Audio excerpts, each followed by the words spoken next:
The gas station that wasn't there. Imagine driving through a dead silent desert, low on gas, no signal, and night falling fast. Then, like a miracle, a glowing gas station appears. But what if that gas station doesn't exist on any map and vanishes when you try to return? This isn't fiction. This story was sent by a real traveler, and he was never heard from again. In the summer of 2016, Tom Reyes, a 27-year-old solo traveler from Oregon, set out on a road trip across the American Southwest. He documented most of it on his travel blog, sharing updates as he passed through Arizona, New Mexico, and Nevada. But one post never made it to the blog. Only his friend received the story in an email, and Tom never replied again. Tom had left Reno late in the afternoon and was heading east toward Ely, Nevada, through a desolate stretch of road. As the sun dipped, he realized he was dangerously low on gas. His GPS said the next town was 60 miles away, but then, out of nowhere, he saw a glowing sign in the distance.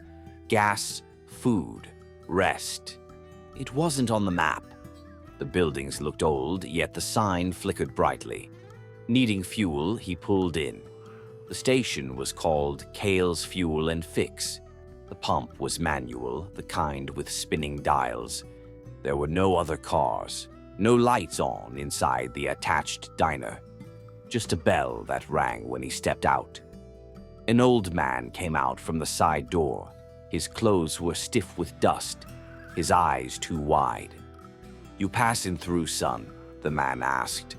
Tom nodded, uneasy. "I just need a fill-up." The man smiled but didn't blink. "No one just passes through here." Tom paid in cash because the man claimed they didn't do cards out here. After pumping, Tom noticed his tank didn't seem fuller. The gauge barely moved. He went to complain, but the station was dark now. Door locked, windows covered. He knocked. Nothing. So he left. But 20 minutes down the road, his car stalled. The tank was empty. Furious, he turned around to head back, and the gas station was gone. He backtracked for miles. Nothing. Not a road, not a sign, not a single building. Just open desert and silence. Tom walked nearly 2 hours before flagging down a passing trucker. When they reached Ely, he reported the ghost station to local police. They told him this wasn't the first time someone claimed to find Kales. Rumors date back to the 70s. People stop, they disappear, or their fuel vanishes.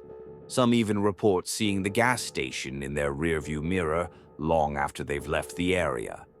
Tom emailed the story to a friend that night, his last message. 2 days later, his rental car was found parked on an unmarked dirt road near a dry well. The driver's side door was open. Keys inside. No sign of Tom Reyes. But here's the eerie part. On his phone, saved to his camera roll, was a blurry photo of a gas station. The sign reads, Kale's Fuel and Fix.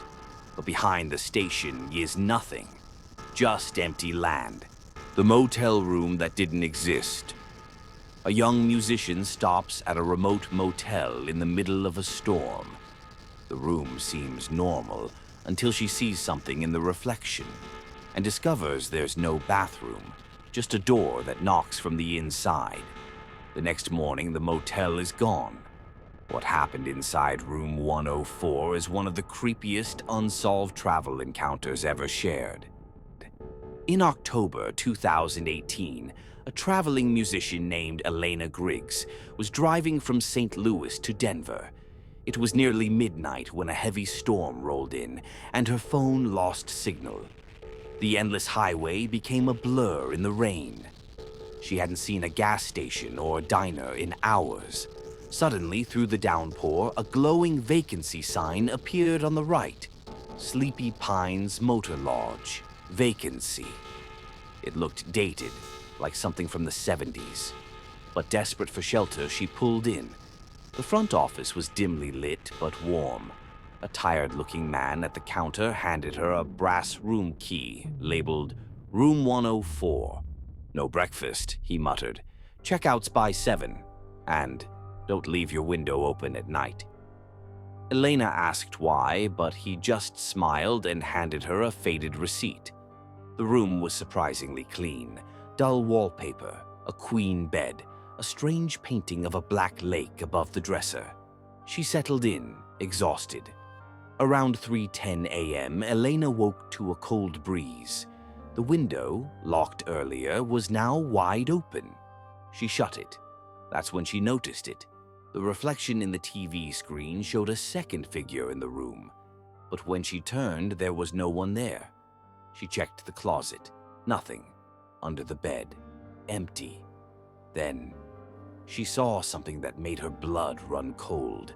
Room 104 had no bathroom.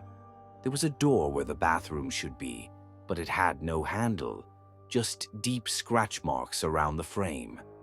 Suddenly, someone knocked from inside it. 3 soft knocks. Elena didn't sleep. She kept every light on and stayed in the farthest corner from the door. At sunrise, she grabbed her things and rushed to the office. But the building was abandoned, dust everywhere, furniture rotting, no sign of the clerk, no signs of power. Panicking, she ran back to her car, and the motel was gone. She stood in a field, no building, no parking lot, nothing but her car, and the room key still clutched in her hand. Room 104. When she finally reached the next town and told her story, the sheriff went pale. "Sleepy Pines," he said. "That place burned down in 1997. 12 people died, most in room 104. They were never found."